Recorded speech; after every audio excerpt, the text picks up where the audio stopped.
And I actually, Francie, had the privilege before and after 9/11. I was director of the White House Domestic Policy Council, and the president asked me to oversee all national service initiatives, Peace Corps, AmeriCorps, Vista, Senior Corps, and we had this, outflowing of compassion and generosity from the American people. And it was actually the National Youth Leadership Conference that invited me to speak.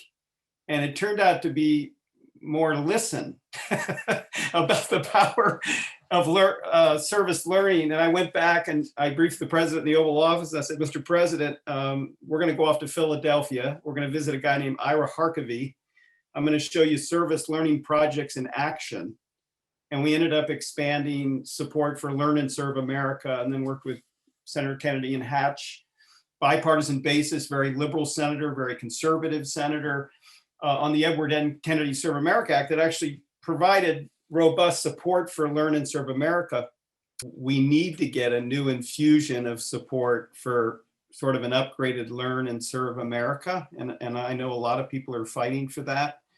It's remarkable that somehow it disappeared in 2011. To add to that, many people here at this conference were around during the heyday of funding and where our nation was invested in Learn and Serve and service learning. And those resources weren't,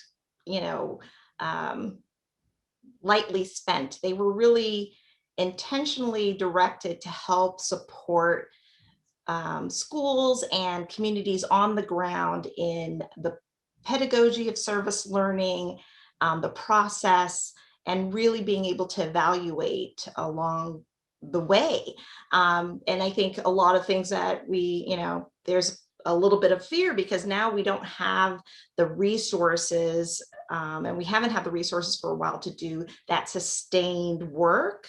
There's definitely people who've completely, kept the fires burning in great organizations, obviously like NYLC and Youth Service America. They're champions of this work, but we also know that there's real tangible needs of the resources so that we can cultivate the very thing that Anna's talking about. And like, let's start it, from preschool even, and kind of keep that continuity along the way. And I think that's a little bit, we need the commitment, not just in the heart, but we need to have tangible resources that go across all types of communities.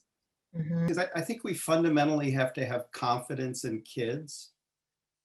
When I asked Tim Shriver to let me see the integration of social emotional learning and service learning kind of in action, he sent me to a DC school, and these third grade students it was called morning meeting. They were leading the class, not the teacher. They were leading the class and identifying the issue, getting input, very diverse input from a diverse group of students, listening, being empathetic, being responsive, and then they collaborated on solutions. And these were third graders, and I thought some of these solutions are far more imaginative than what our policymakers are doing here in our city. Because I've often thought, Martin King and Rosa Parks and Neil Armstrong and all these extraordinary Americans, they were just like you. They were in first and second and third grade. They were high school students. They were junior high school students, but they went on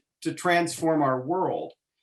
And I think service learning gives a look-see into that kind of effective activism. And then I will close by saying, having worked on Learn and Serve America and AmeriCorps and Vista, and we've got a lot of energy in the national service movement, just got $1 billion extra for national service. We're going to get more, we're confident. And we've been pushing the White House and Congress and people like Susan Stroud and Youth Service America and others are really pushing effectively ramped up support for making service learning a priority, including from the federal government and at the state level. Now, has there always been issues that needed to be addressed? There is nothing different about this time than it has been in the past, but I think the urgency and the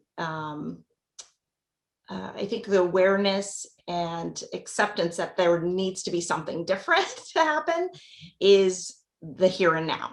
And so I think what it does, it offers an opportunity to kind of go where to do some more reflection of how do we use tools like service learning and social emotional learning to actually disrupt the systems that we are currently and have always seen to do something better.